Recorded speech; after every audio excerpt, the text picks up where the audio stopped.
It'll be all good. It's going to change right here. All right. Hey, everybody. Hi. Hi. What's going on? Hey, so I have a super special guest today, and I'm going to tell you guys the story of how we became friends. Yeah. And then I'm going to let her tell her story, and I'm just going to sit back and listen and try not to cry. But anyway, because you know that happens to some of us sometimes. It happens to lots of people in front of me. Yeah. Yeah. So anyway, I'm joined by Callie Blackwell. And as many of you guys know, I went to Georgia to speak at the Next Step conference, which was a conference about building a parallel society. And the second night that I was there, I get done speaking all these wonderful things, and we decide we're all going to go get dinner. And I'm not thinking anything of it. My head is in a grilled cheese or something. And so I had to go to eat, and I sit down, and across the table from me sat this young lady. Yeah. And so that's actually how we were introduced, was over dinner.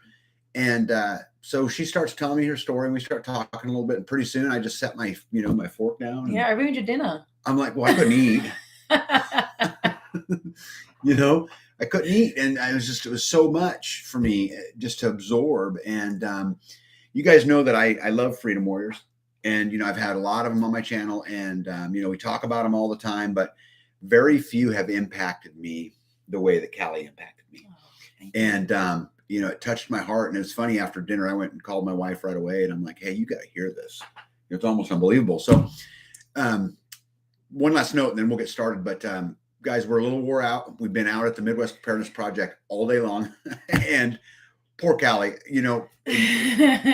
I'm used to it. I am notorious for hitting the beehive and walking away. I'm notorious. Kick the hive, disappear. Yeah. So I do that sometimes. So I would introduce her to somebody, and then I just disappear. And as soon as she gets done, I'm taking her and introducing her to somebody and hitting the beehive and running away again. So anyway, that's what I do, right? Yeah. Okay. It's cool. all good. It's all good. It's all good. Okay. So anyway, guys, I'd like to introduce you to my friend Callie Blackwell. And so all I'd like you to do is just, what got you here? Why are we even talking here today? And tell us your story a little bit, because I think your story, even though it's full of tribulation, in my opinion, it's also full of hope. Yeah, that's one of my most favorite things to do for people, is give them hope in a hopeless society and in a hopeless kind of medical industry, I guess. How long do we have? As long as we need. Okay. So, because I did an interview. You look tired. I bet I can outlast you. Probably. Because I did an interview with Children's Health Defence, and it was wonderful, because usually I'm rushed. I only have a very short period of time, and I have to get the story out. And I wrote an entire book, so it's a big old story, And they were like, no, just take as long as you need. It's fine. I was like, okay, this is very new. So to be told, oh yeah, you have as long as you want. Yeah. Wonderful. Be careful with that. Yeah. I can talk. So yeah, really, my story started back in 2010. Really, I was always kind of quite aware, but never really fully aware of certain things going on in the world. And then in 2010, my eldest son, who was then 10 years old, was actually diagnosed with acute lymphoblastic leukemia. And then, whilst on active chemotherapy, because I had to go down those avenues, I didn't have a choice.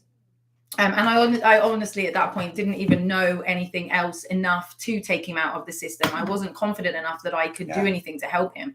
So well and truly entrenched in the system. And then 2 years later, while on active chemotherapy, he gets diagnosed with another cancer called Langerhan cell sarcoma. And this makes him the only person in the entire world to have these two cancers together. We all want our children to be unique, right? Which they all are unique, but come on, you're like, this is just... and actually, when Darren was 8 years old, he was diagnosed with autism, Tourette's syndrome, and ADHD as well. So he was already, he was keeping me on my toes. And so then by the age of 12, he has a secondary cancer, and really they had absolutely no idea what to do with him. They had no protocol for this, because obviously he was the only person in the entire world. So no protocol means we're going to experiment on your child, and we don't know what's going to happen. So his secondary cancer turns up in his tonsils. And so they sent slices of tonsils all over the world, and lots of very clever people with lots of big degrees decided that the way to treat him and to prevent either cancer coming back that had both derived in his bone marrow was a bone marrow transplant. Mm-hmm. So a bone marrow transplant was arranged, and Darren went ahead and had even more chemotherapy. He had 22 rounds of total body irradiation, radiotherapy, 8 direct where his tonsils were. He had, up until this point, he had 3 years of pretty intense chemotherapy, quite a large portion of that in isolation because he was so sick. And so we had to move 5 hours from one side of the country all the way to the other, because that's how small our country is. You can literally get one side of it in 5 hours, but we went all the way over, and that's where he was going to have his bone marrow transplant. And he actually ended up having 4 bone marrow transplants in 10 months.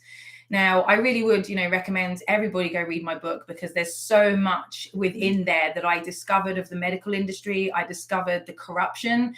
I discovered that sugar fed cancer quicker than anything else. And it was a dietitian that had given my son a supplement that was 100% glucose whilst having treatment for his first cancer. And I couldn't help but believe when I discovered this, that the sugar had a large, to do with his secondary cancer turning up. I don't think it was a coincidence. And I started to look as well, why does a radiologist know sugar feeds cancer quicker than anything else, but a dietitian on a children's oncology ward is feeding these children 100% sugar supplements?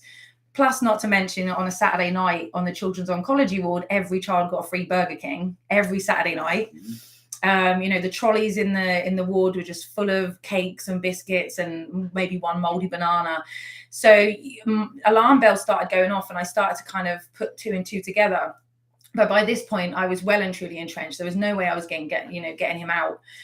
And so sadly, he had 4 bone marrow transplants in 10 months. And it was 10 days after his 14th birthday, on December the 11th, 2013, that they told us that there was nothing else could be done. His last and final transplant had failed, and he had catastrophic infections. I mean, we can show pictures if you really want to see. They're pretty grim. But he had trapped his fingers down the side of his hospital bed, and he had picked up 2 catastrophic infections in his hand, and he already had one in his mouth. And so they said to us, look, nobody has engrafted, which means you start making your own blood cells from a bone marrow transplant. Nobody has engrafted after 50 days. If it hasn't worked after 50 days, it's not going to happen. And we were at day 46, and there was nothing in there, absolutely nothing to be seen, not a trace. And all these infections, ravaging his body. And so I said to them, well, when I take him off what I considered to be a conscious life support machine, because he was awake, he was aware, he was, he compass mentis, he made decisions with me. I said, how long are we talking? And they said to me 3 days a week at most, if you're lucky. When do you want to go? So I told my son, Darren, this is what they've said. And he was like, well, I'm ready to go. We can go whenever you like. He was a very pragmatic young man who had a very, very wise head on his shoulders. And I think after 4 years of very intrusive, very poisonous, toxic treatment, he had had enough. He was ready to go. And so we decided we moved to the hospice, and we had Christmas on December the 14th. And Darren was kind of still going on. And so it got to day 69. And he's still here. He's still alive. And I purposely said, I want a bone marrow aspirate. I need you to go into his bone marrow and tell me that I haven't made a mistake bringing him here, because he's still here. His organs were shutting down. There were some pretty grim things going on. Anybody who's experienced end of life knows the grim things that kind of come with that. And so we were experiencing that at the same time, but he lasted a lot longer, than 3 days. So they did a bone marrow aspirate, and then came back to me on day 69 and said, there is nothing in there. Something will get him. You just have to wait.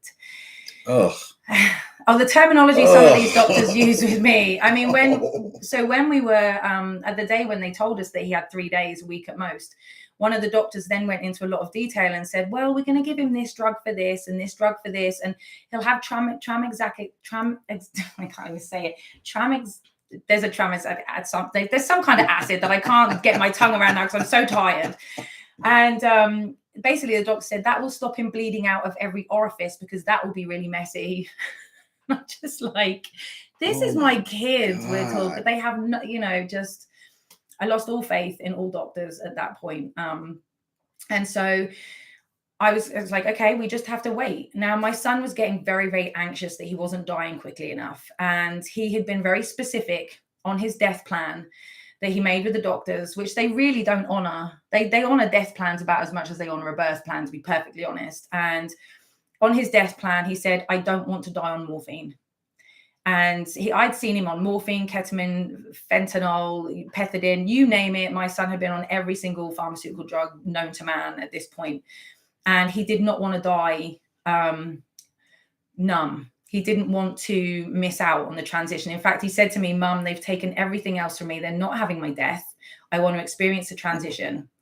And basically his last dying wish was, please don't let them numb me. And so, as his last dying wish, when they started to up the morphine because he's getting more and more anxious on day 69, I was like, no, this is not what he wanted. And I didn't want whatever time I had left with him for him to be asleep and out of it, because that's what morphine does. There is you've already lost the human at that point. They've already gone before their body has left, And so I had this grand idea to give him something that would help him calm down.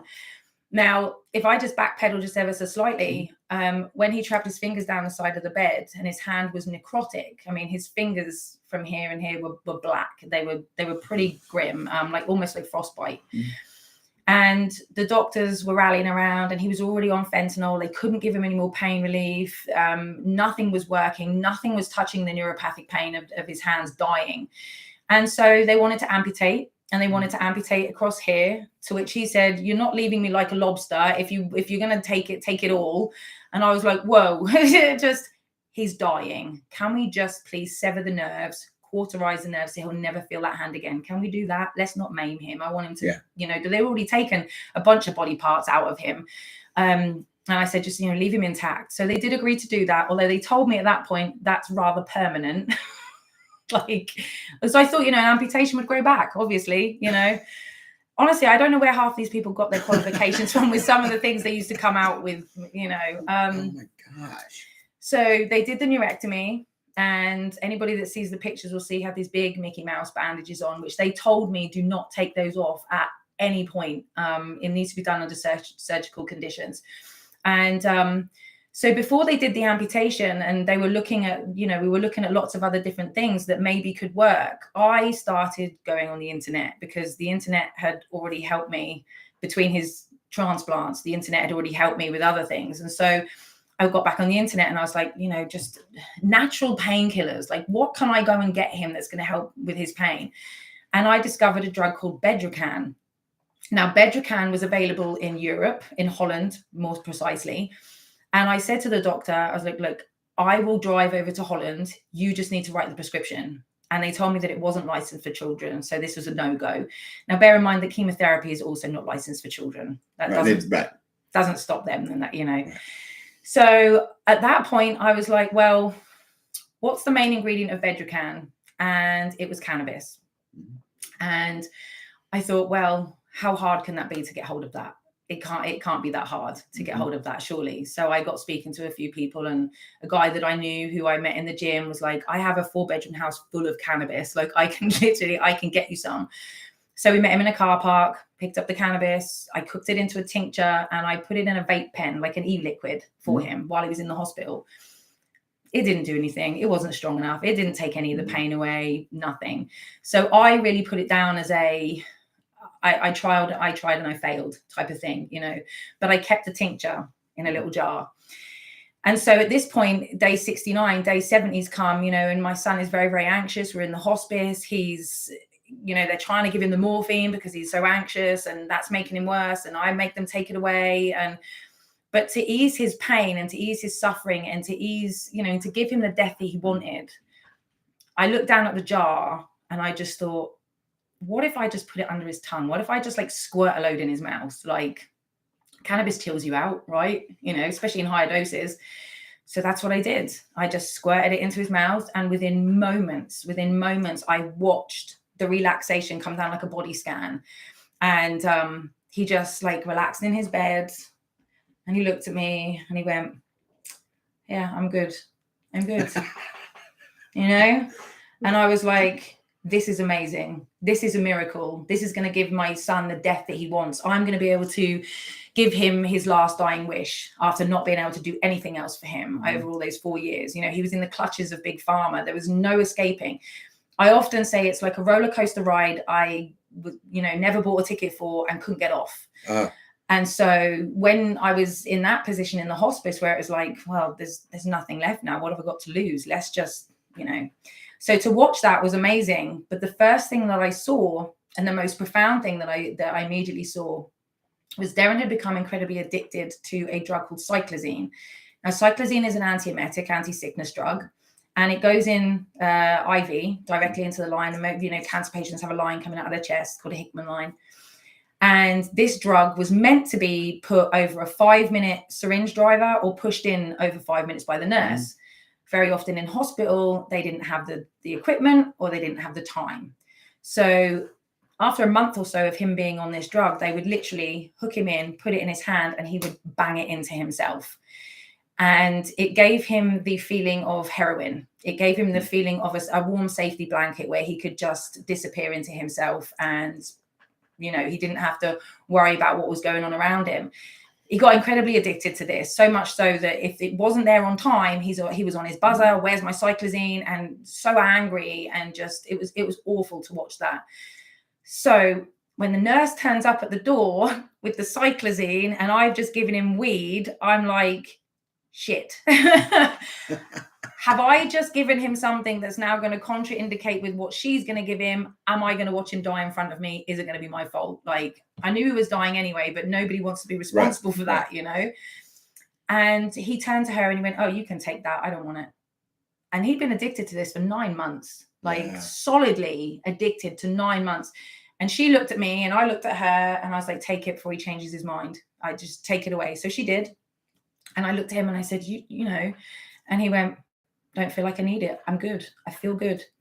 And so that was amazing. And that was, no pharmaceuticals after that point. That was it. All pharmaceuticals stopped right there and then. 1 dose of cannabis. And so I just kept giving it to him. And, over the course of the next few days, I just kept giving it to him. And on day 75, so 5 days after nothing but cannabis, and bear in mind, we've had the bone marrow aspirate done on day 69, and they said there's nothing in there. Now, if there's anybody in here who understands about neutrophils or white blood counts or anything like that, if there's any nurses, they will do. His neutrophil count was 0.005, which is nothing. His platelets were 0. His red count was around about 6 or 7, nothing. And he was living really on blood transfusions, but he wasn't holding anything. So they put blood into him and the next day it's gone again. Everything was just seeping out of him. So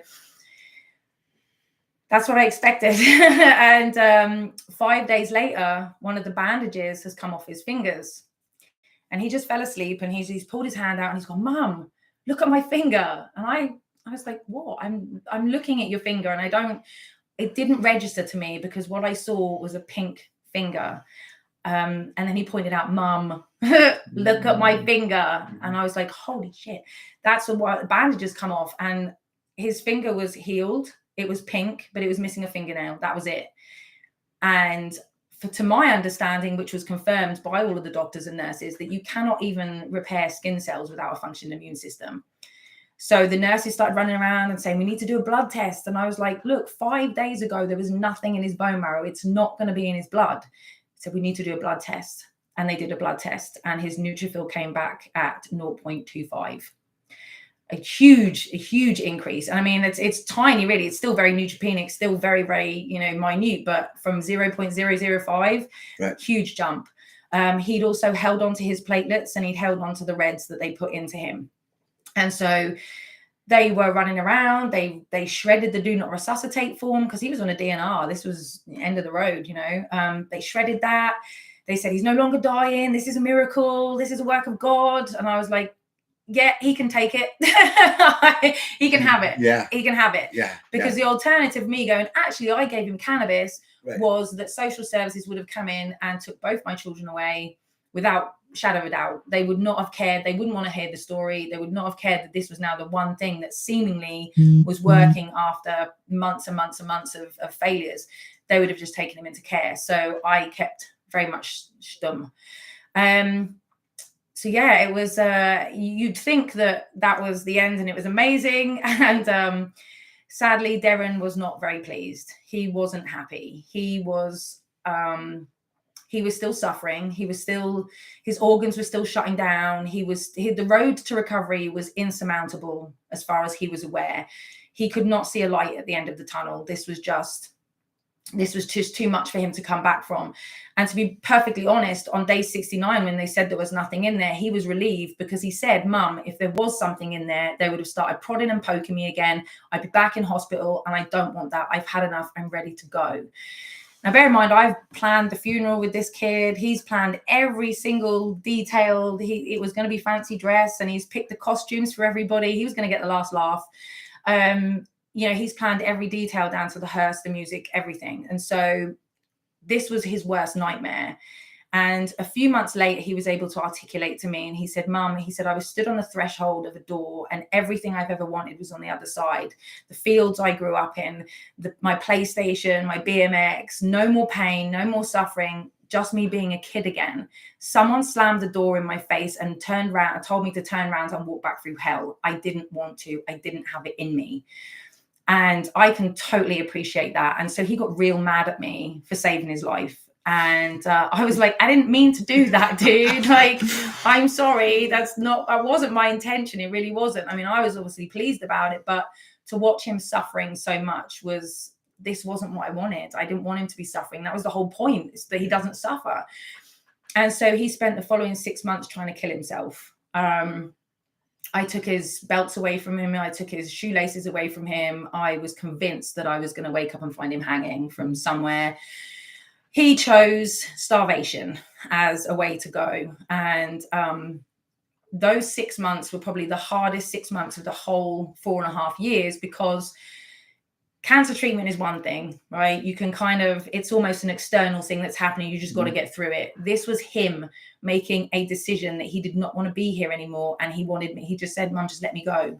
I'm not eating, just let me go. And I'd be on my hands and knees begging him to eat just a cracker or something. He was like, Mum, just let me go. And I'm like, I can't let you go like this, And we had the conversation about putting a pillow on his face, like, you name it, he begged me. And he got down to 24 kilos, which I think is like 48 pounds or 47 pounds or something like that. And he's like 5'6", 14 years old. He was skin and bones. I have never seen anything like it except for on, documentaries about Auschwitz, stuff like that. It was horrendous.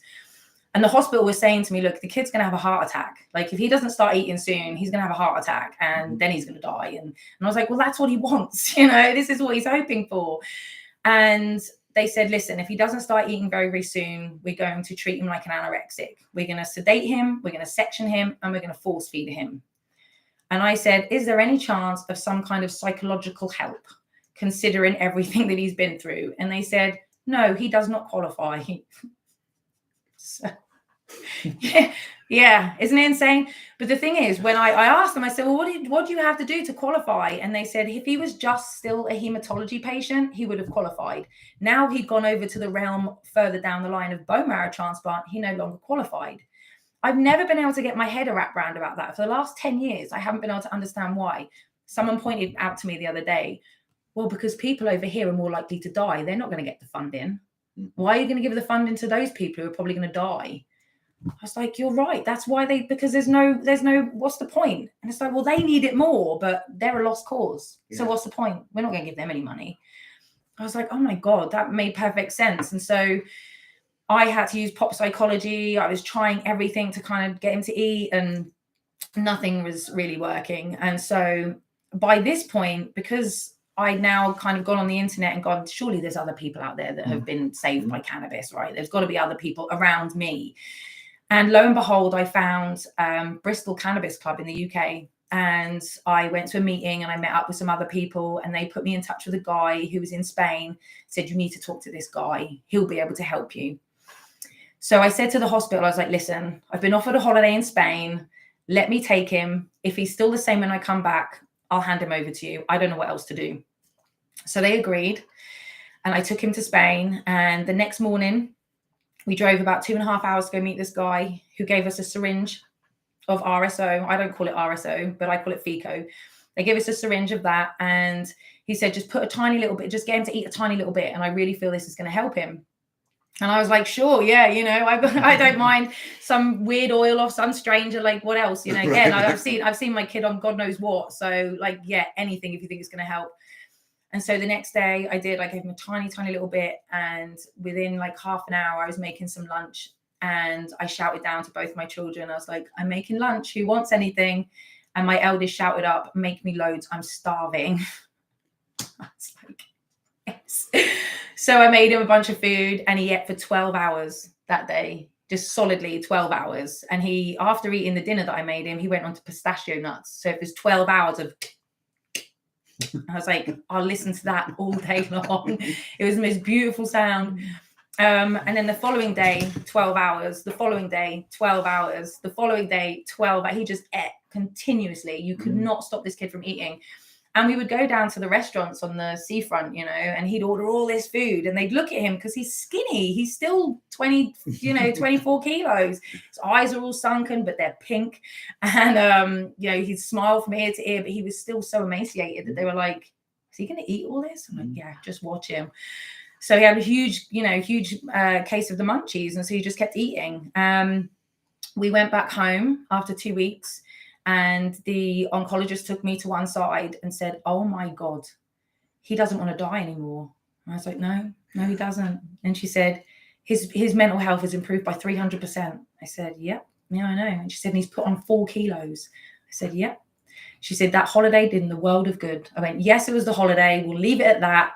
I'll be on my way. Again, there was no way I could tell them. And so a syringe, a 20 ml syringe of oil turned up on my doorstep and I started giving him that. Then we started growing. Then we started making oil for him.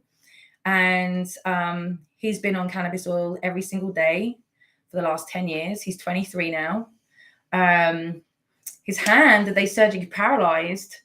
We get 2 weeks after we get back from Spain and he says, Mum, my hand's hurting. And I was like, your hand can't hurt. You literally, they've severed the nerves. They've cauterized the nerves. Your hand can't hurt. Maybe this is phantom pains, like, you know. Mm-hmm. And he said, no, Mum, I'm telling you. He said, it's like electric shocks going down my fingers. I was like, okay. So I get back on the Google gods. What's this? Yeah. And I discover neurogenesis, where THC more specifically can regrow neural pathways around damaged areas. It can regrow the nerves. It can do it with stroke. I've seen over the last 10 years, I've seen people with half body paralysis from stroke regain most of their body back, given enough time. And that's what happened to my son's hand. And within 1.5 years, he was back to full range of movement. It's really only fingertips he can't feel. And in fact, he actually went so far as to take a video of himself rolling a joint so that he could show his oncologist and say, just tell me, how am I able to roll the medicine that allows me to use my hand to roll the medicine? How does that work? And the doctor's like, get out of my office. Get out. And Darren's just like, cannabis, I want it on my records, put it on my records. And he made sure that it went on his records, that cannabis repaired his hand, cannabis saved his life. He also had something called avascular necrosis, which is dead bone, where he was on such amount of steroids from 10 to 14 when obviously he's growing. It stops blood flow. So part of about 1 inch of his femur was dead. And they said that if he were to survive, within 5 years, he'd need a knee replacement because you cannot repair dead bone. So they call us in 5 years later and they give him an MRI scan. And the doctor calls me in and says, I believe you were under the impression that Darren had avascular necrosis. And I said, no, I'm not under the impression. I said, you want to see the scans? I have the scans. And he's like, well, and I said, are you going to tell me it's gone? And he went, well, this is impossible. And I said, it's gone, isn't it? And he went, this is impossible. And I said, well, obviously it's not. And he said, I don't see this in any of my other patients ever. And I said, none of your other patients are taking cannabis oil every single day, are they? And he said, I knew you were going to say that. And I said, yeah, and I'm going to keep saying it until you start listening, because there are people outside in that waiting room that could benefit from this, and you don't want to know. And he literally put his fingers in his ears, and said, I toe the party line. I don't want to hear it. which is the point I stood up, called him a butcher, and told him that he didn't deserve to be a doctor, and that actually, in fact, he was a criminal. And I never got invited back again, obviously. Funny enough. But it just made me so mad that my son is not, okay, he was the only one in the world, but he's not an anomaly in that sense. Cannabis works for pretty much everybody. At least we all have an endocannabinoid system. So I just wanted people to listen and understand and look at what it could do for it at that late stage. Look at what it could do for somebody. There's no why can't we give this right at the very beginning? Well, I know the answers to why we don't give this right at the very beginning, because there's no money in a cure. There's no money in a customer lost. So we understand that. So yeah, my son is now 23. He looks after himself in every capacity. He's self-sufficient. I'll leave that to people to understand what that means. And yeah, he's getting better and better. Every year he has a test at the hospital, which they are looking for the onset of delayed reactions of all of the treatment that he had, because they didn't have a protocol. They said to me, we're going to give him everything we can without killing him. So they literally threw adult doses of everything at him. They were just playing with him. They didn't have a clue what they were doing with him. And so he had so many chemotherapy drugs that no other person usually would have altogether. And it was awful.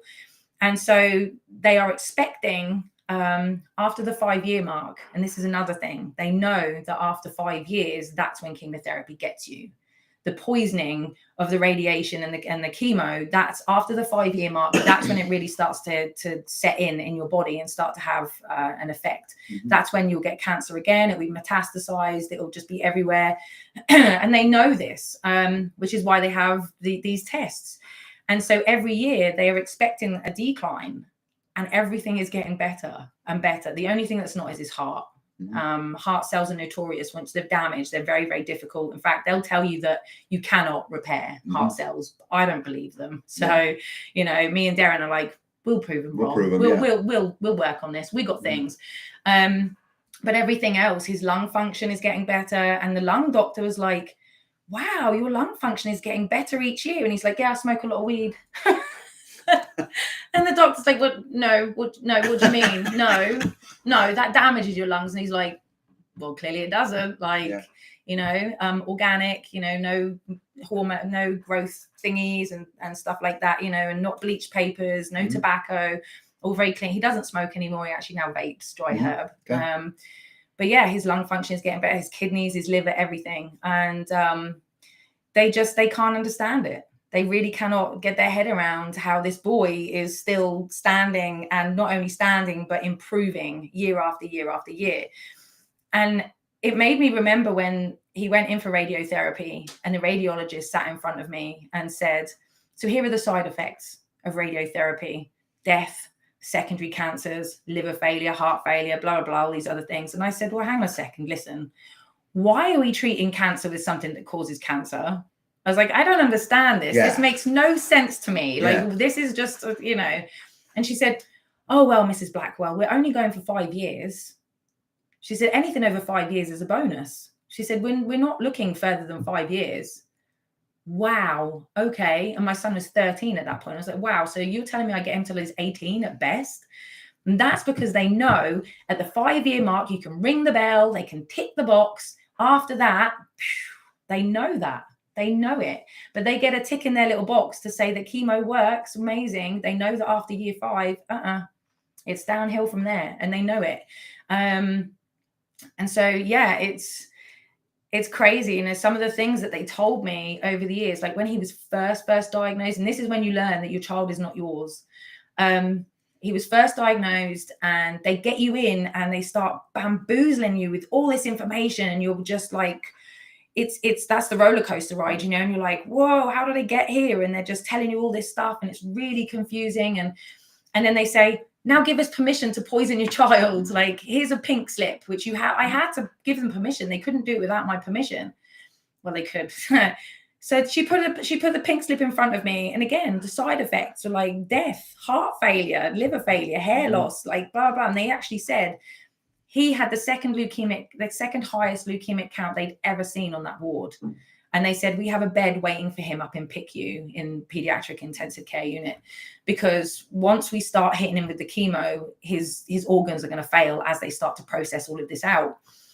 But my son looked incredibly well. He did not look like he had cancer. The only symptom he had was that he'd gone off his food and food tasted funny. That was it, really. And his spleen was enlarged, but he was like, you know, it was bizarre to me that they were saying they were going to do all this. And I said, whoa, this is like using a sledgehammer to crack a walnut. I was like, is there anything else we can do? Absolutely not. Is there any like dietary things I can do? Absolutely not. Food has nothing to do with, really. Food has nothing to do with cancer. And she said, so please sign this slip so we can carry on and we can get on with the chemo as soon as possible. Like literally the next morning, he was going in surgery lying. And I said, right, okay, hang on. What if I say no? What if I don't sign this pink slip right now? Can you give me some time to think about this? Like, what if I don't sign it? And she said, well, Mrs. Blackwell, if you don't sign this piece of paper, Darren will be made a ward of the court and he will be put into care and treatment will happen anyway. It's far better that you're sat by his bed than a foster carer that he doesn't know. Sign here. Okay. Okay. You know, what can you do at that point? It's medical kidnapping. And I know that it happens in this country too. But in the UK, you know, to be blatantly told that, I was just like, wow, okay, this is emotional blackmail. And I didn't even get a chance to breathe or even to look at any other alternative, nothing. You're on it, you're railroaded in it, and that's it. And so, yeah, chemotherapy started the next morning and off we went. But it was, yeah, pretty horrific. And for the last 10 years after that, I decided that once my child was old enough, I wrote a book and I went on national TV. Because I knew as well, because Darren was the only person in the world to have these two cancers. He'd already been on the news. He'd already been on Fox News, actually, at this point. His story had already gone across the globe way before the cannabis. So I was like, well, I know what the media are like. I know how they like to they sensationalize everything, you know. And I was like, I'm not having them twist my words. I'm not being painted out to be something I'm not here. So I knew that before I came out and told the world what I did, I needed to get it in black and white. So I wrote a book, had that published, went on national TV, told everybody what I did, and then became a beacon of, I guess, a beacon of hope. And I know that I managed to change a lot of people's perspectives in the UK around cannabis, because the TV program I went on was the equivalent of like the Ellen DeGeneres show. You know, it was that kind of demographic, and they were the demographic I wanted to hit. I didn't need to preach to cannabis consumers. They already knew how great it was, you know. I needed to preach to the ones who hated it and had this, it's the devil's lettuce kind of mentality. And I knew that those are the people I had to convince and change their minds. And I did a really good job of that from the feedback I got. And then I became, you know, people then started searching cannabis and cancer. And in the UK, I would come up and Darren's story would come up. So I started to get inundated with people needing the same thing. I need the same miracle that your son had. Please help me. And at the beginning, I was like, every single one of you could be a police officer, like trying to entrap me. Every single one of like, and what do I do? Do I not trust you? Do I turn you away? Or do I go, I'll go out on a limb and I'll help you. If you're a copper and you're entrapping me, pretending your kid's got cancer is pretty sick. You know, I don't want that karma. So if a copper comes to me with that kind of, you know, so I then started helping people and putting them in touch with the people that I'd got my oil from. I then started making my own. I then started, you know, making tinctures and helping people. And so for the last 10 years, I have seen hundreds of miracles. They are, you know, I've seen hundreds of them. I've seen stage 4 pancreatic cancer go into remission, liver cancer, brain tumors, not just cancer, but MS, Parkinson's, fibromyalgia, Tourette's syndrome, autism, ADHD, pain, you know, neuropathy, you name it. I've seen it help. And as I say to people all the time, you know, we all have an endocannabinoid system. And so cannabis will help every single one of us. Now, to the degree that it will help us varies massively. It depends how cut, burnt, and poisoned the person has been by the time they look for alternatives. It depends how long they've got left. It depends the severity of their illness. It depends whether or not they're willing to stop the stuff that got them sick in the first place. because process of elimination is first and foremost the most important thing that you can do. Stop the toxic crap. That's making you sick. You can't put cannabis in with one hand and McDonald's in with this hand and expect to heal. You're going to go around in circles, maintain your current situation at best. So we have to stop what made us sick in the first place. Then we can start putting in holistic. We can start getting the body back into balance, because all dis-ease is the body out of balance, is dis-ease. And so we get the body back into balance and there can be no dis-ease. And providing the person has enough time to repair the damage, we can see miraculous things. But as I say, you know, nobody's gonna live forever. None of us get out of this alive. Life is a terminal illness. You know, we're all dying from the day we're born. Sadly, people don't start to live until they're told by a doctor that they got 3 months, and then they start panicking and regret the things they didn't do. So do them now.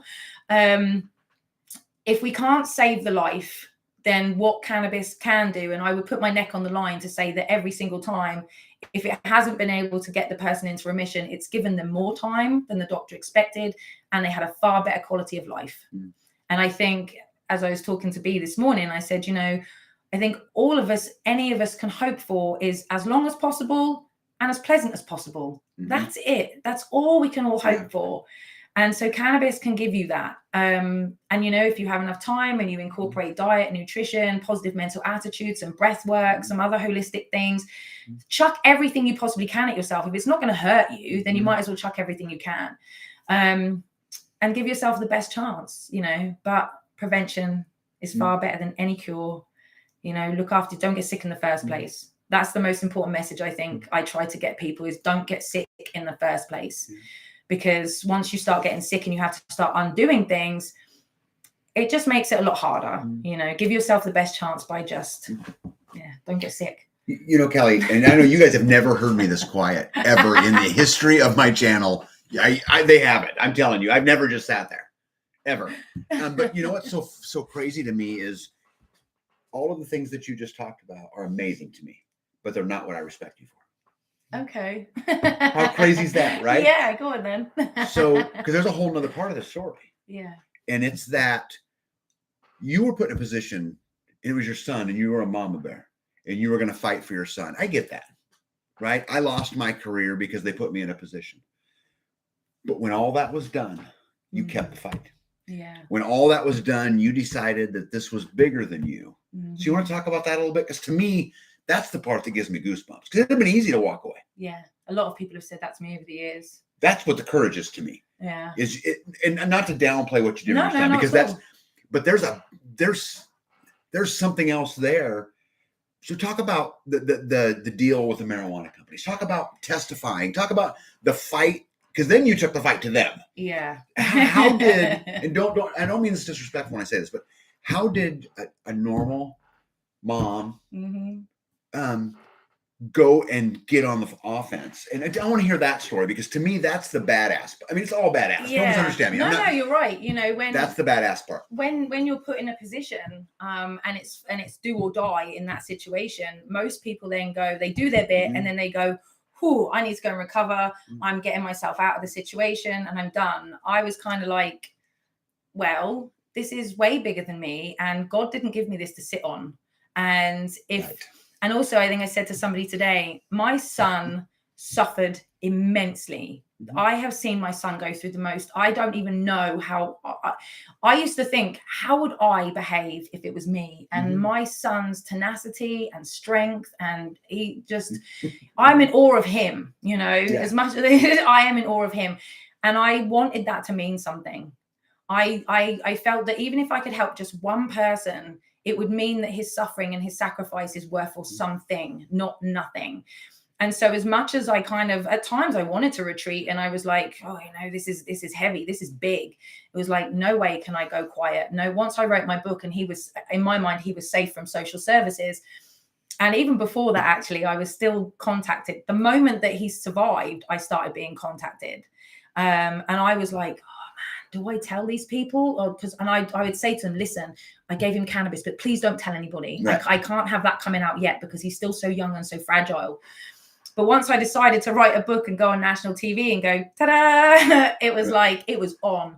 And I've spoken at the UN in Geneva. I've spoken at parliaments all over Europe. I've spoken in the Houses of Parliament, where I introduced my son to the chief of police as illegally alive. And he went, "What do you mean he's illegally alive?" So I went, "Well, this is his story." And the police officer's like, "Okay." And I said, "And now I help people with cannabis oil." And he went, "That's illegal." I went, "I know." And he said, "You can't do that." And I said, "Well, I am." And I said, "Listen, there's two ways that I'm going to stop doing this. Either you get the people in Parliament to do what they're meant to do and do it right by the people, or you arrest me, because I'm not going to stop." I said, "I have the ability to help people. If they come to me and I can help them and I don't help them, I will never be able to live with myself. So there's your two choices, Mr. Policeman." And he said, "Nobody's arresting you." To which that was a lie, because I did get arrested a little while after that, but that was because I was protesting and I incited a bit of a riot, but I didn't mean to. And I was dressed as a suffragette. I was dressed in 1920s suffragette Victorian clothing with "weeds, not words" on my little sash. And I was there protesting because 100 years previously, I could go into a pharmacy and get my kid cannabis, but I couldn't vote. 100 years later, I could vote, but now I'm a criminal for saving my kid with cannabis. So I was like, this is ridiculous. So me and a few of my friends got together. We dressed up as Victorians and off we went. And they didn't like me, so they arrested me. So I spent the 7 hours in the police station educating everybody, talking like this. Blah, blah, blah. Did you know this? Did you know this? What about this? Did you know this? And the coppers are like, "Who is this crazy woman?" I'm like, "I'm not going to shut up. You all need to know what you're penalizing. You need to understand the detriment of cannabis criminalization and prohibition. Prohibition kills so many people with all drugs, actually. You know, I could go out on a limb and say all drugs, it's prohibition that's the problem, because then nothing's regulated, nothing is safe. It's all then underground, like guns. If they decriminalize, if they criminalize guns tomorrow, guns wouldn't disappear. They just go into the hands of the criminals. And that's where drugs are right now. And we don't want the criminals having the hands on these medicines, and messing around with them and making them something dirty, because that's what they're doing. So I felt very much, it became the hill that I was willing to die on. It really did. And I think for me personally, when I'd seen, I owe cannabis so much. That beautiful plant, I owe my son's life to it. I owe my life to it. I owe so much to that plant that I feel like I have to be a wonderful ambassador for her. I have to advocate for her, because she can't speak for herself. So I advocate for her. And the last thing that I want is for people to use her inappropriately and then blame her when it doesn't work. So I have spent 10 years educating myself, understanding the endocannabinoid system, understanding contraindications between medications and cannabis, understanding different cancers need different cannabinoid profiles, understanding about tinctures and the fact that this half a grain of rice RSO thing is too much for most people, so they won't continue with it. So that's useless. That's useless medicine if people can't cope with it. So I've adapted ways that people are able to really incorporate it into their life in a safe and effective manner and maintain an amazing quality of life. That's the most important thing for me. And so, you know, I try and educate. I'm trying to just have people understand that this plant is absolutely amazing. It can do so much, but we have to use it correctly, not abuse it, and make sure we do all the other things that we can do, diet, nutrition, and that kind of stuff. But and plus I've always been a rebel. I've always been that way. Thank God, you know. So to tell us, I know that you were offered a whole bunch of money. Yeah, I was. So tell that whole story, because that's another example of how you're a badass, in my opinion. And this is one of the first... talk's cheap, right? Yeah, this is one of the first times I've said it publicly too. Oh, really? Yeah. So don't say anything. No, it's fine. They can't get me here. Okay. If I have to hide in Kansas, right? Yeah. No, it's I mean they've come for me after that anyway since. But so when my book came out, what these people in government didn't understand was that by the time my book came out, I was already deeply entrenched in the cannabis community, had been for 3 years. Yeah. Right. So I had met a lot of people who helped me grow, helped me with oils, helped me keep my son alive, taught me everything that I knew for 3 years. before these people came along. They obviously thought, oh, look, she's just written a book. Here she is. We'll get her. So I get called into these offices in London and these government, and I know who these people are because I've already been warned by my cannabis community who these underhanded people are. And so they sit me down in this big room with this huge big table and there's all these chairs and stuff. And they're like, so, Callie, what is it that you, what would you love to do with your life? And I was like, well, I really love to educate. I really want to make films. I want to make documentaries. I want to make, you know, content to educate people about cannabis. And they were like, wonderful. We have a film studio. Come with us. So we did this little documentary. They filmed all this stuff. They showed me all their toys and their gadgets, you know, really shiny things. And I was like, okay, that's wonderful. We sit back around the table and they go into this conversation about, you know, we're really trying to push medical cannabis across the line here. We really need you to help us push this across the line. You know, everybody can benefit if you help us push this across the line. They were talking on behalf of Tilray, and Tilray are a massive cannabis company in Canada. And they were trying to go against GW. There was all kinds of politics going on too. And I knew all about this. And they said, you know, all we need you to do is, you know, say what we want you to say. And I was like, okay, you know, what are you offering? And they said, well, you know, Deryn will never have to worry about medicine ever again. He will never have to look over his shoulder. There will be no repercussions. He will never have to worry. You will never have to worry. There'll be no repercussions on you and anything that you do. You will have so much money, you won't know what to do with it. You know, you'll never have to worry. Your children will never worry. Your children's children will never worry. All you have to do is just say what we want you to say. And I was like, okay. I mean, I've come from I don't know if you have council estates here in this country, but I've come from a very poor area. My parents never had any money. I've never had any money. And so I guess they thought that if they threw enough money at me, I would, you know, my soul's not for sale though. And what was enough money? Well, they were talking millions, you know, they were talking millions. And I said, they said to me, do you have any questions? And I said, yeah, I do actually. I said, what about dispensaries? And they went, oh, no, absolutely not. No, you can't have dispensaries in this country. Advertising laws wouldn't allow it. It didn't make any sense to me. I was like, okay. And they said, any other questions? I said, yeah, what about grow your own? Because you're not free. If you can't grow your own, you're not free. That's simple. And that's one of the big dividing things for me, was that grow your own had to be a part of everything. And they said, Mrs. Blackwell, we can't have people growing their own medicines in their own houses. Don't be ridiculous. And he said, wouldn't you, this is the most ridiculous. He said, wouldn't you rather have something that was made in a lab in a controlled environment than something you knocked up in your kitchen? And I went, oh, no. Oh, no. I said, the stuff made in a lab almost murdered my kid, and the stuff I made in my kitchen saved his life. So I think you're talking to the wrong person here. And I said, I'm out. I'm good.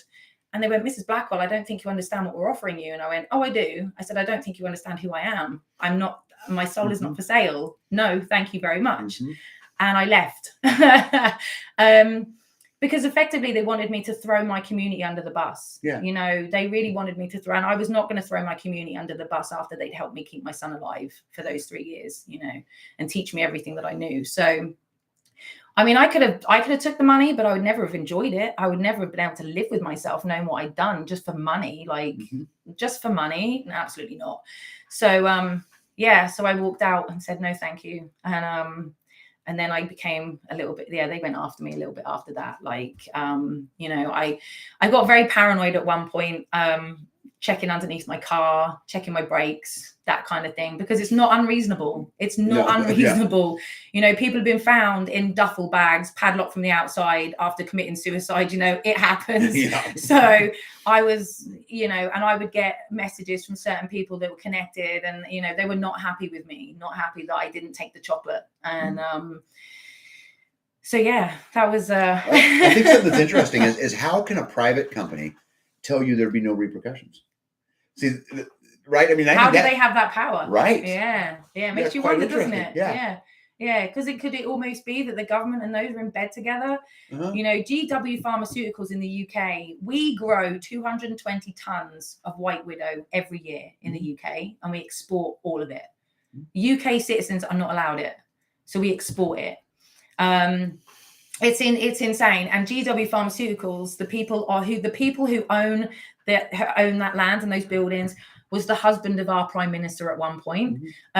We had our health minister whose husband owned he was a chief shareholder in GW Pharmaceuticals, who had to stand up in Parliament when there was a discussion about cannabis and say, and it's there, you go find it. She said, I cannot comment on cannabis because my husband's conflict of interest with my husband's business. You're the health secretary and you can't comment on cannabis as a medicine because your husband has conflict of interest because he owns the biggest export. Like, really? So you really start to see, you're like, there's corruption here. GW Pharmaceuticals in the 90s were given a completely illegal license. So they monopolized. They got a 23-year head start on any research, everything, because they were given a license completely legally. So they had it. There's so much that, since you and I talked in Georgia, I really didn't have an opportunity when we were in Georgia, because you know how it is. There's people everywhere. Busy. Everyone's talked to you to ask you. But there's a couple of things I've always been curious about. So you talked about how you and your son sat down and you planned his funeral. And he, was going to have this black tie affair, and he was going to have costumes. Oh, yeah. And I have 3 kids that I love I would stand between them in any harm. And I love. I could not imagine how you kept yourself together talking about costumes. Yeah. Tell me about that experience, because to me, that's like, I don't even know if I could do it. I have a tattoo down my side that says, you never know how strong you are until being strong is the only choice you have.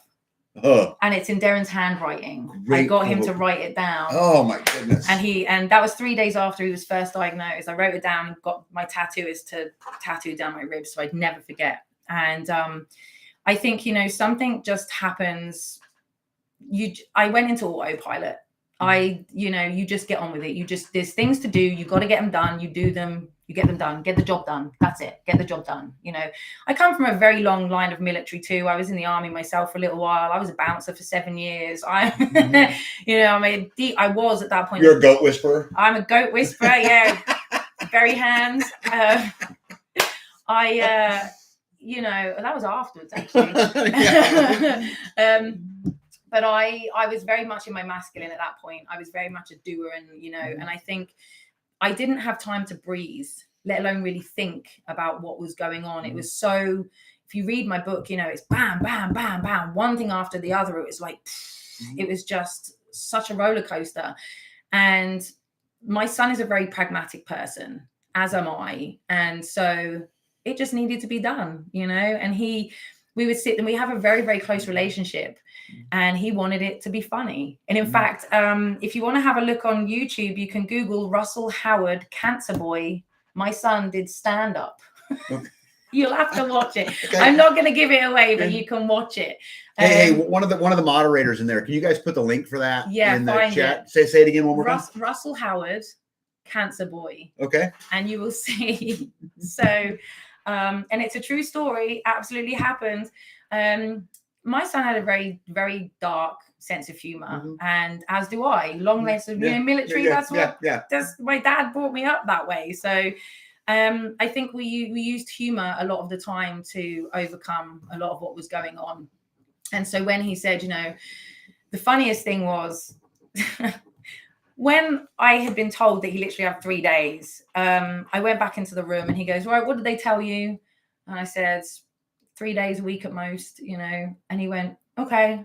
He looked at his dad and he goes, we're going to keep that deal, yeah?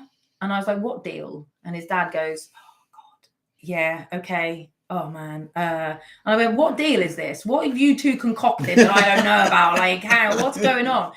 Well, it transpires that 18 months beforehand, when Deryn was really sick earlier, they had conspired together that whoever died first, the other person had to go to the funeral dressed as the Grim Reaper.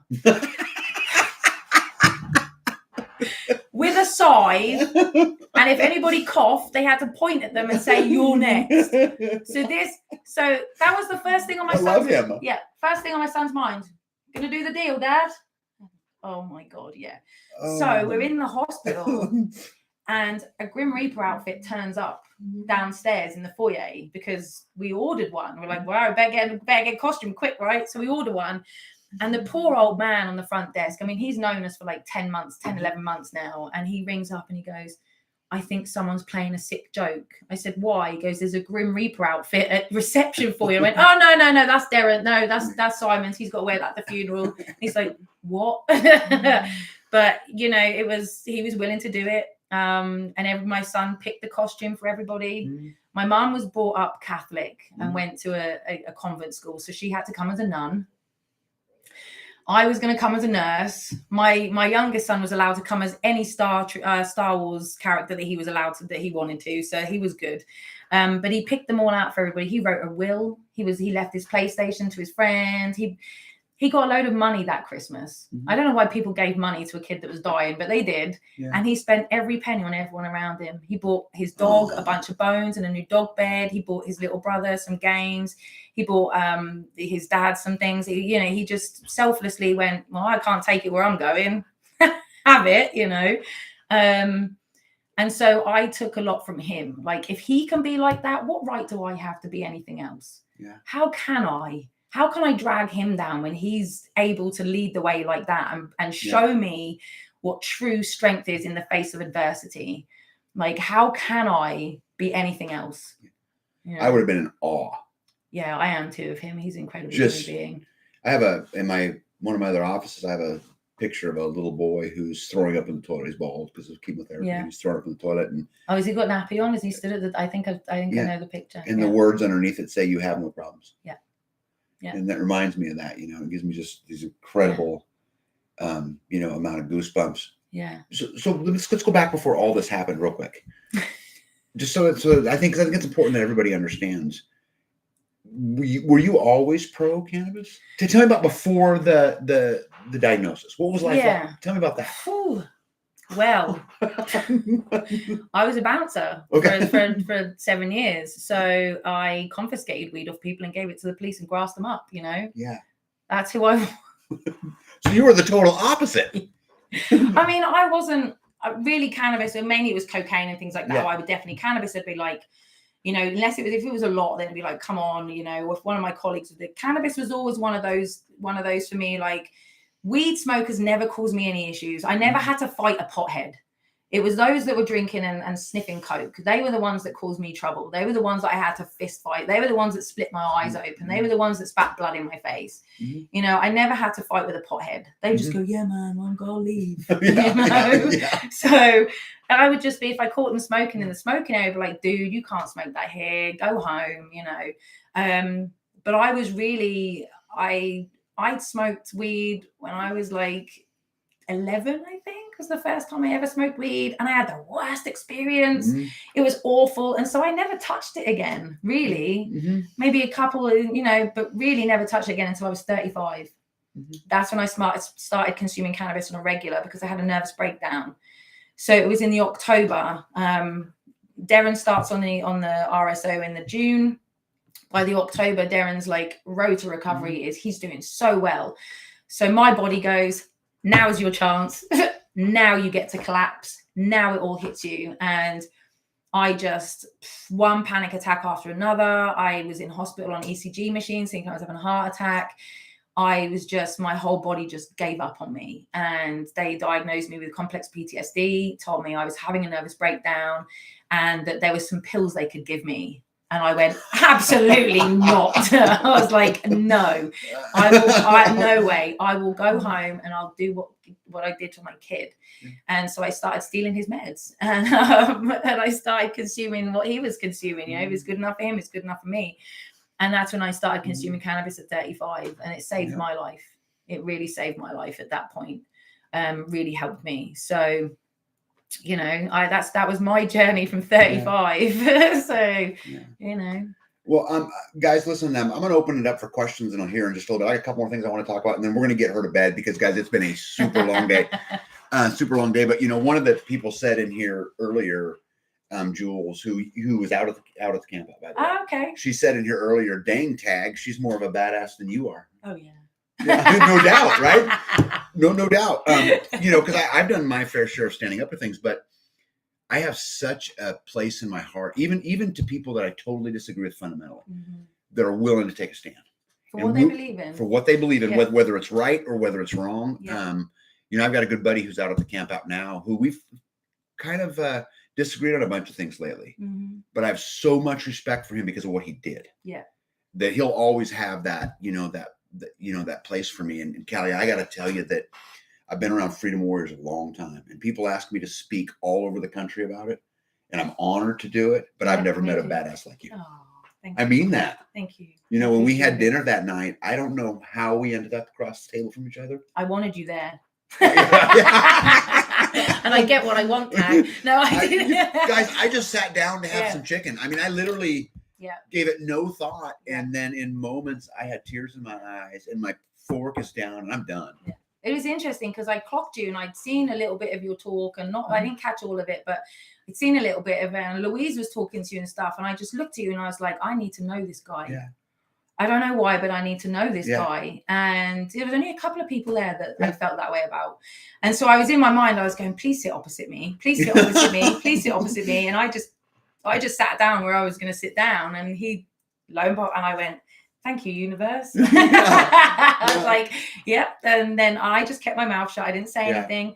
Because I try not to be that. I try so hard to be humble, and I try so hard not to be that one that goes, "Hey, you need to know about my story. I'm a this. I'm very. I find it very hard to talk like that about myself." So you didn't. It was the lady sitting next to me. Yeah, I just was like, I'm not saying a word. I'm just gonna eat my dinner. Yeah, the lady that was sitting next to me said, "Hey, by the way, this girl over here accidentally saved her son's life." I went, "What?" I mean, that's how it happened, you know. And it was, just absolutely badass. And I'm gonna tell you something that I hope you and I stay friends for a very long time, but I'm going to tell you something. We will, forever. If something happened tomorrow, I'll remember you forever. I mean, your story impacted me. Thank you. And I told a lot of people this when I came home. You know, a lot of people in our community have all heard about you because and I tell them the words I use. I'm like, fuck me up, man.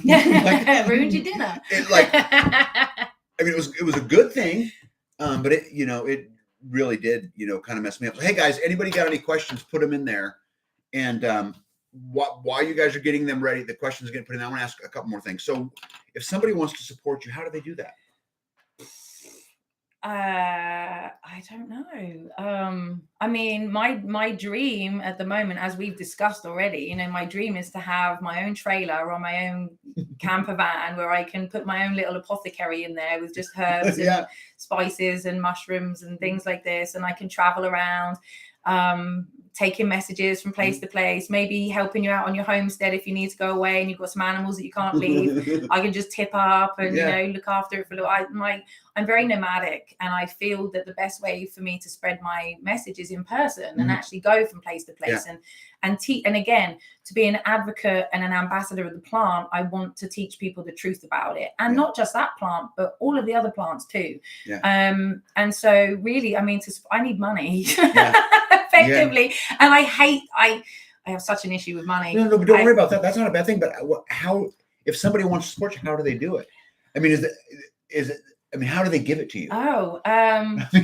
But how? Yeah, I don't know. I have a Cash App, but I don't, it's like, it gives me the cringe even saying things like that, because I find it so hard to ask for things because Listen, you're not asking. You remember when we were at in Georgia? Yeah. And I knew that you had a book for sale. Yeah. And I bought one, didn't I? Yeah, you did. And I just about lost my shit. You did. But here's the thing, is that you stood up for all of us. All of us, for my daughter, for my boys, for my wife, for me. And so I told you I would support it, right? Yeah, you did. And I did. Yeah, you did. But I want to know if there's someone out here who wants to support you. I just don't know how to handle. How would I get it to you? I don't know. You have to create. And if we want to punt, I'll go back in and I'll do a follow-up video. Or maybe if your son would ever be interested, I'd love to hear his take. I would love for him to, I've asked him, I would absolutely love for you to talk to him one day on a, Yeah, we'll do it just like this. Yeah, because he's... And I can do it overseas. I mean, I've had people on here from overseas, and we can just do a little video and talk about, because it'd be interesting to see his perspective. Yeah, it's very different from Of course it is. Yeah. Of course it is. He's done a few interviews and they are available on YouTube and stuff. And I remember him doing an interview and afterwards I was like, that's not how it happened, Darren. Yeah. And he went, yeah, it is. I was like, dude, you need to read my book. See, because it's so in and out of consciousness a lot of the time. He gets a little bit of the things mixed up sometimes. But his recollection and if you asked him about what was going through your mind when you're planning your funeral? Like, how were you able to be the way that you were? What got you to thinking the thoughts that you thought, you know?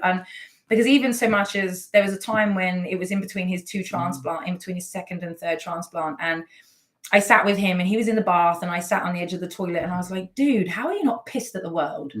Like, the hand that you've been dealt, how are you not angry? I said, because I'd be livid, right? Yeah. And he went, well, I chose this. How can I be angry? And I was like, what do you mean? And he said, Mum, throughout our many lives, our souls have to experience everything there is to experience. And when our souls are strong enough, they take on their biggest challenge. This is my biggest challenge. I'm not coming back. So how can I be mad?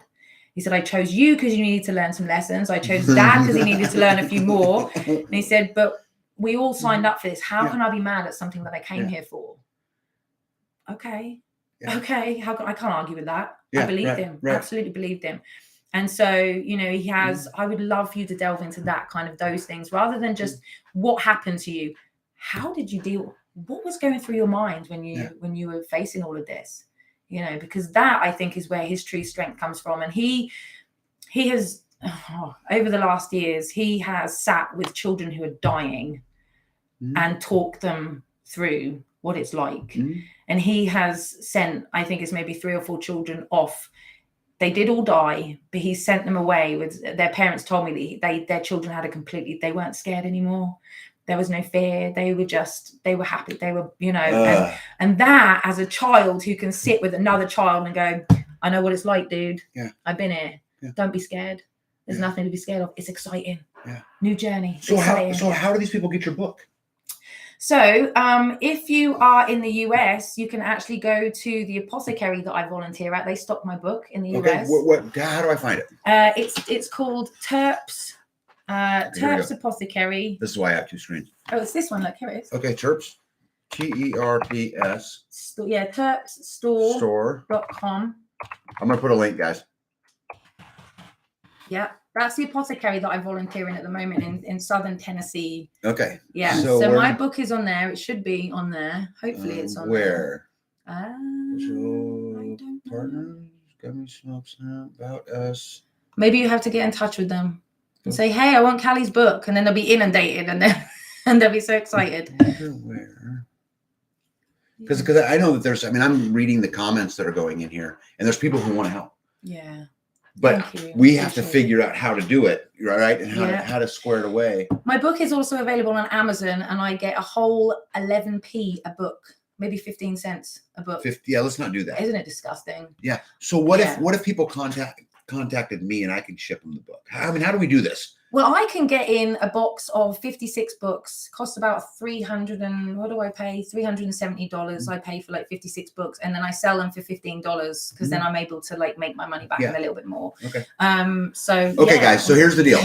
All you got to do, email me at tagnb@lifedonefree.com. Tell me you want a book, and we're going to get you guys a book. She sells them for $15, but you're free. Now listen to me carefully. You are free to pay whatever you like for the book, right? To help this mission of freedom and strength and hope and determination and courage. Thank you. Because that's some badass shit. Thank you. And you know I mean that. I know you and I have talked about this. I know you mean that. I mean, this is a big deal. So let's see if we got some questions. So people want to know, Richter particularly wanted to know if you still lived in the UK, but I'll help out. Not anymore. No, not anymore. I live in the US now. Yeah. She's a gypsy. I am a gypsy, yeah. Let me see here. Hello, I'm late, but here. Let me see. Not just you, Callie. My naturopath friend is also seeking a better platform to heal people. What's that? Yep. Callie, is your book available in Canada? Via Amazon, I believe it's available in Canada. Yeah. But Terminator, I'm telling you, if you want a book, I'll get you one. Yeah. What all you guys have to do is email me, and then I'll get with Callie. We'll get a whole box done. Yeah, we can. We'll figure out how to do that. Yeah. Yeah. Absolutely. My book is called The Boy in 7 Billion. Tag has a copy somewhere. Oh, yes, I do. Now, don't buy it on Amazon, guys, okay? No, it's sadly that was the only place that I could. But I'm going to pull it up here for you guys. There's one of the little videos I did with the criminals. Okay. So please don't buy it on Amazon because Callie don't get anything. I don't get anything. I haven't had any reviews from that book. Here's the book. Paste. So you can at least have a look at it. And there's my boy on the front. Okay, what did we miss out here? You're showing me. Oh, sorry here.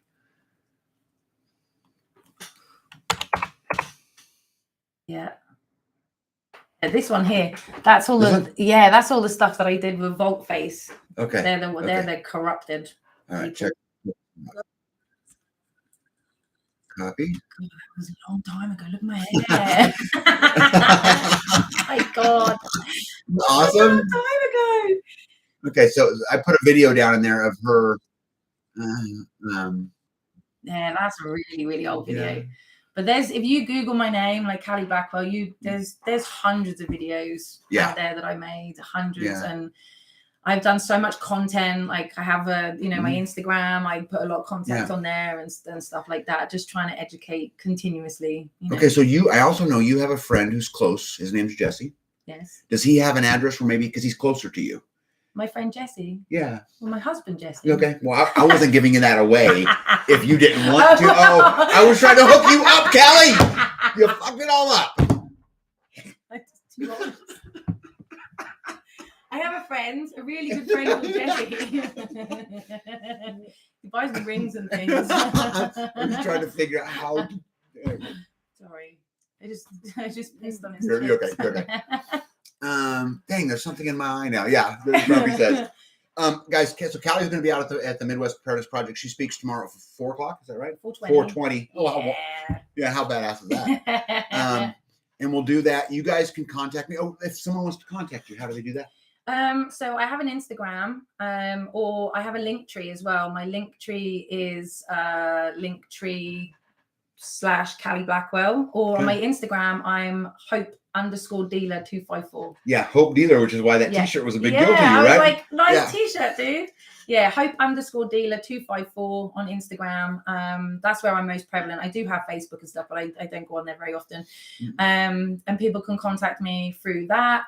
I have a website called Callieblackwell.co.uk. Okay, let's get this up here. Hold on. That's a really old website too. I don't know what's much on there. But can they do? I guess what I'm really trying to figure out is how people support you and how we facilitate it.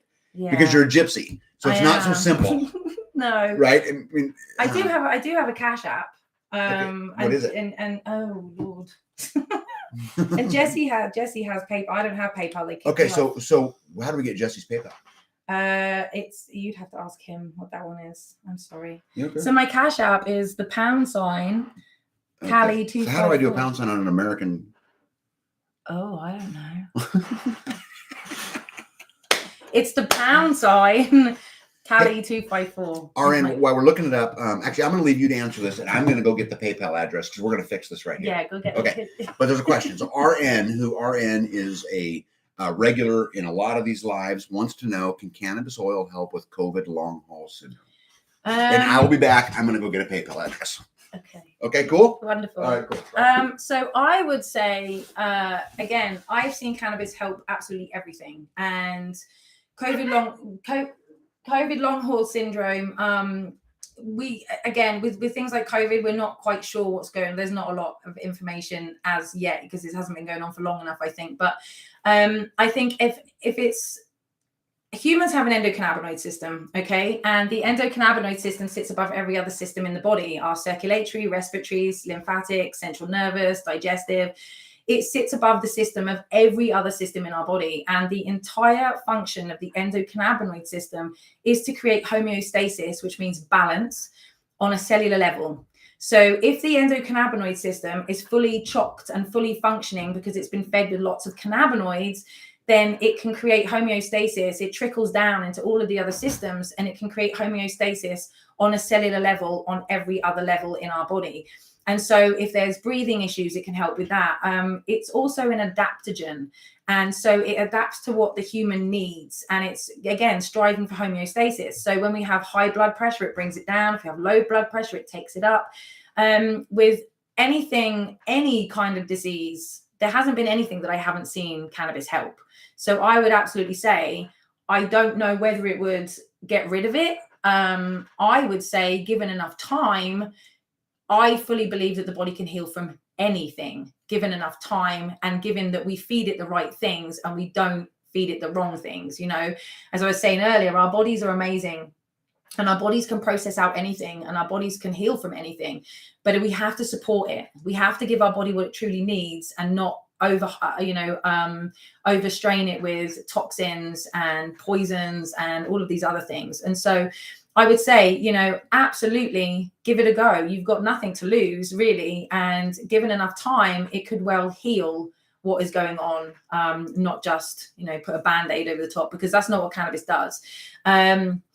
Also, what I would say is that many, many years ago, we didn't have to rely on cannabis for this, because when our soils were, they weren't depleted. We've been raping the earth for so long now. Our soil is so depleted. We are, our bellies are full, but we're nutritionally starved. So years and years and years ago, we would have got a lot of cannabinoids from other foods, like cabbages and from our meat, when we used to feed our animals and our livestock hemp, all those years ago. We would have got cannabinoids from other places. Now we don't get cannabinoids from anywhere, because everywhere is so depleted. So really, the reason why the cannabis plant is just so amazing at what it does is because of the fact that there is an abundance of cannabinoids on a cannabis plant. And so we can extrapolate an awful lot of cannabinoids in a very small amount from a cannabis plant. Whereas you might have to eat, 1 million cabbages or something to get the same. Also, we actually produce cannabinoids in our breast milk. Us women, we produce cannabinoids in our breast milk. And so when breastfed babies, we call it milk drunk. They're not milk drunk, they're stoned. That's how it helps them sleep. That's also what gives them the munchies, why breastfed babies are so hungry, because they have the munchies. And that's the whole point of that, is we want that baby to get from a newborn to a big chunky baby so that it doesn't get diseased and ill and sick. We need that to happen quickly. So this is why babies keep coming back for more, because they've got the munchies. Feels cool. Yeah. It's coming. You will see it pop up on the screen, all magical. Oh, really? Oh, man. I was just explaining about how we produce cannabinoids in our breast milk, and that babies aren't milk drunk. They're stoned. And that's why they have the munchies. Really? Yeah. Yeah. Babies with munchies. Yeah. Stoned babies with munchies. Doodle wants to know, have you found that RSG fixes autoimmune diseases? Yes, I have. I absolutely have. Again, because the endocannabinoid system is striving for balance. So autoimmune diseases. So for instance, I had alopecia. In 2006, I lost all my hair because I was 280 pounds. And I decided that I was going to go on fat pills, and the fat pills made my hair fall out. Didn't make my fat fall off, but they made my hair fall out. And so I stopped the fat pills. Didn't stop my hair from falling out. And I had no hair. I had like 20% hair for like 2 years after that. And years and years later, a full head of hair, but years and years later, I developed alopecia again. And I had these huge patches all over my head. And I thought, oh my God, I'm getting to the point where I'm going to shave my head again. And Jessie was like, absolutely not. Let's put some cannabis on the bald spots. So we started putting cannabis tincture on my bald spots, and it grew back, and I don't have any bald spots anymore. And if you did, I would make fun of you. Oh, no, you would. Yeah. I'd make fun of me. So I'd have a new nickname. It would be Goaty. Right. Hey, guys, I pinned at the top a Venmo address. Oh, he has a Venmo too? Yeah, because apparently that's the best one. But I would love to see us give you some support. Oh, thank you. And I just think it's just so important. It's so hard to give up everything to take a stand, and you lose. And I know. Oh, I have walked away from everything. You lose everything. Yeah, I've walked away from everything because you were willing to, take a stand. And I think that we as a community need to stick together as much as we can, and that's what community is. Thank you. Right? Without that, what else is there? I think it's badass, Yeah. And so it's up there. So if you guys in any way want to help, that's great. If you want to buy a book, you can email me. Does Jessie have an email address? Jessie has an email address. Yeah, it's okay. So let's get the Jessie's email address, because then you guys can just bypass me and just go straight to the source and get a book, right? Oh, you can come to me, and then I can. So how do they if they want to buy your book? How do they contact you? So they can come to my website, my email address, which is it's long. Okay. Callie Blackwell.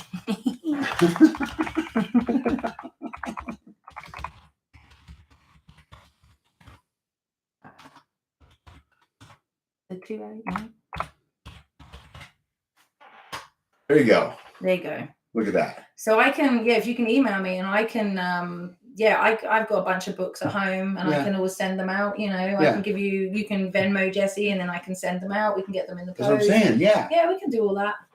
Yeah. Right. We're just gonna get it all networked together. Tag Hippocrates Garden asked how much how much the case of books was. So how many books are in there? So there's 56 books in a case. And 56. Yeah, and okay, this is with my discount. Yeah. Like this wouldn't be for anybody, but with my discount, I get it for about.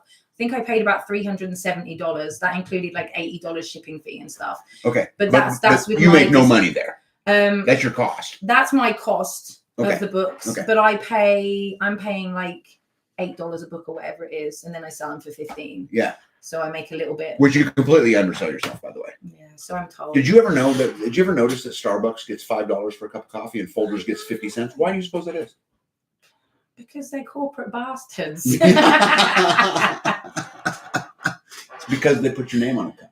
This is true. It's because it's because of the whole marketing, the baristas or whatever they call them, right? Baristas, whatever the hell they call them.